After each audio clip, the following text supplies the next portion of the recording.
வணக்கம். தமிழ் இலக்கியத்தோட கம்பீரமான ஆளுமை இராஜேந்திர சோழனை பத்தின இந்த சுவாரஸ்யமான அலசல்குள்ள நேரா போகலாம் வாங்க. தினமணி நாளிதழ் சொன்ன மாதிரி இவரோட தோற்றம், எழுத்து, பேச்சு இப்படி எல்லாமே தனி கம்பீரம்தான். நாவல்களுக்கு இராஜேந்திர சோழன், நாடகங்களுக்கு அஸ்வகோஷ், இப்படி இரண்டு வெவ்வேறான அடையாளங்கள்ல இவர் ரொம்பவே பிரபலம்.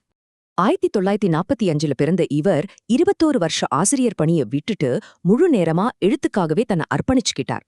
இந்த நம்பரை பாருங்க, இவரோட படைப்புகளின் எண்ணிக்கை நிஜமாவே உங்களை ஆச்சரியப்படுத்தும்.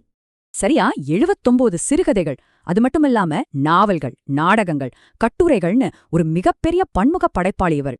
பல வருஷங்களா இவரோட அரசியல் பயணமும் சித்தாந்தங்களும் எப்படி படிப்படியா பரிணமிச்சதுன்னு இங்க தெளிவா பார்க்கலாம்.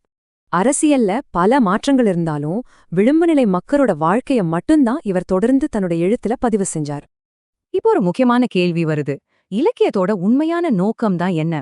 சமூகத்துல இருக்கிற சிந்தனைகளையும் விதிகளையும் தைரியமா கேள்வி கேட்கறதுதான் இலக்கியம்னு இவர் ஆணித்தரமா நம்பினார்.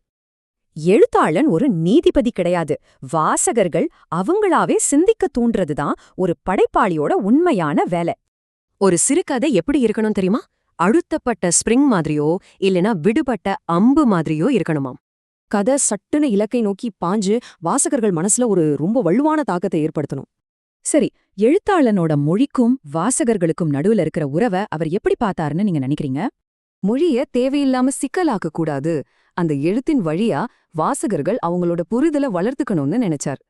அது மட்டுமில்லாம பின்னவீனத்துவம் அப்படிங்கிற விஷயத்துக்கு எதிரா தன்னோட கட்டுரைகள்ல ரொம்பவே சமரசமில்லாத ஒரு நிலைப்பாட்டை எடுத்தா. இந்த பின்னவீனத்துவம் மனிதனோட செயல்பாட்டையே முடக்கிடும்னு இளம் எழுத்தாளர்களை அவர் ரொம்ப கடுமையாவே எச்சரிச்சிருக்கார். அப்போ இவரோட இந்த சமரசமில்லாத இலக்கிய பயணத்துல அவர் பதிச்ச அழியாத சுவடுகள் என்னென்னு பார்க்கலாம். நாடகங்களை இயக்கிறதா இருந்தாலும் சரி, கட்டுரைகள் எழுதுறதா இருந்தாலும் சரி, சமூக எல்லைகளை தொடர்ந்து விரிவுபடுத்திக்கிட்டே இருந்தார். 2024 மார்ச்ல அவர் மறைஞ்சது தமிழ் சமூக அரசியல் இலக்கியத்துல நிச்சயமா ஒரு மாபெரும் வெற்றிடத்தை உருவாக்கியிருக்கு.